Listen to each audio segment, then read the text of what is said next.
Cynthia Fitchett. Okay. And Mr. Nathan Knight. President of SCLC Dekalb. How you doing, sir? Awesome.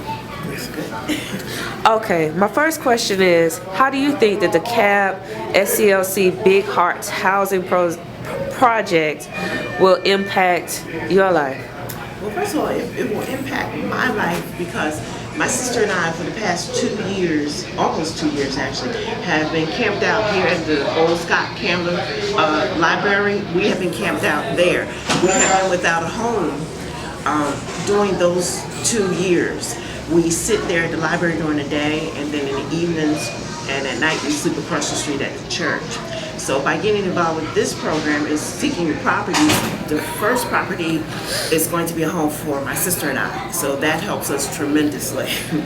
Gets us inside, away from the elements, away from the people, and so forth, so that we can get back to some sort of normal life again. Okay. Why do you think that why do you think Mr. Knight chose you to head the committee? Well, Mr. Knight and I met basically maybe after my sister and I had been out there for about 3 weeks, and that was 2 years ago. And him and some of the other members had came over. They had read about us in Crossroads. There was an article that ran in Crossroads written by Kim Watts, and Mr. Knight and some of the members had read about us in the article, and they came over and they introduced themselves to us. Yeah, and that's when we first was out here. Okay. Yeah. Are you qualified to head the committee for the SCLC housing project? I think so. Repeat the question. Are you qualified to chair the committee for the DeKalb SCLC Big Heart Housing Project? Yes, I think I am. Prior to moving to Atlanta, I've been here in Atlanta for now 10 years. It'll be 10 years in March. And prior to moving here, I lived in New Jersey. That is my home. And I worked in social services and human services for 20 years.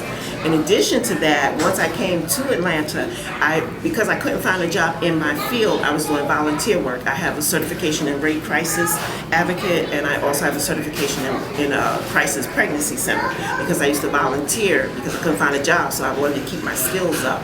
So I was volunteering. So okay, thank you very much. You gotta finish. You got 2 more questions to ask. Okay, what ideas do you have to bring to this project? What are you looking forward to most in terms of your role in this project? What I'm looking forward to most about this project, which I think I expressed to Mr. Knight, is that the ongoing of the project.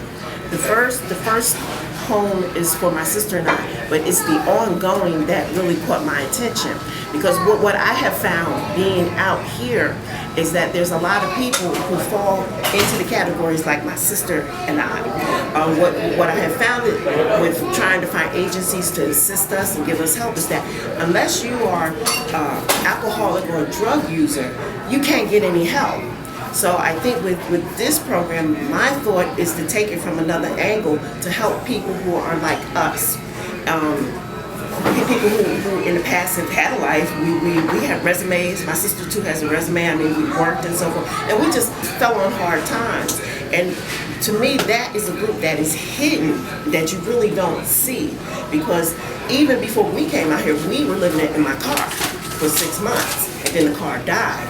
And so if my car had not died, we would not have been out here. We would have continued to live in the car. And so I believe that there's just a segment of the population that you don't see. You know, I'm not saying that we turn away people who are, you know, who need us, who we need help, who are alcohol, substance abuse, and maybe recovery, but I think our focus should be more towards the people that we don't see. I've talked to a lot of police officers in the area. I've talked to people who live in the area, and they tell me that there are people who are living back up in the woods, in tents and things of that nature. So I think that that's an area that we can kind of focus on, the area that we don't see for the most part, you know. And what would you say to individuals who really want to assist with the project? Basically just what I just told you, you know, that want to focus on the people that are hidden, so to speak. Any way that anyone can assist. I'm kind of open with that, but my main goal would be what I would talk about. The people who are hidden, I would talk about my experience, how difficult it's been for us to even get any kind of assistance, and so forth. So that's pretty much what I would tell them. Okay. Yeah. Okay. We have been searching for a long time to figure out the right answer. We thought we had the right answer when we made recommendations for members to offer support in their home. And someone else's home, you can't truly be the person you want to be and need to be. And so oftentimes, and I didn't see it at the moment, I thought that we were doing the right thing to help a person. And I walked away feeling great that we had accomplished that. But by watching her and her sister re-enter back into the neighborhood, I was able to see that, wait a minute, something is wrong with what we're doing and the way we're thinking. We got to change what we're doing. We got to change what we're thinking. We got to get a different perspective. And it hit me like a ton of bricks one day. And when it did, I immediately went over and I asked her, what do you think about this? Because I realized that most people that want to help somebody, they want to do it so they can run back home and pat themselves on the back, but they didn't really do anything to help. They may have given $1, $2, or $1,000. They're making a difference what they did. But what they didn't do, they didn't do anything to help. You cannot help a person if you don't know the person and what is going on from their perspective. And we can't put ourselves in another person's shoes that's having experience. They are in those shoes, so I figured that the best way to handle the situation is to get someone that knows more about it than anybody else that I can talk to. Any educator, I don't care if they have a doctorate degree, cannot provide the correct answer about how to address the situation. So I'm talking to the right person. I'm talking to the person who's got the degree. They got the degree from being out in the elements. So not only being out in the elements, we've had conversations.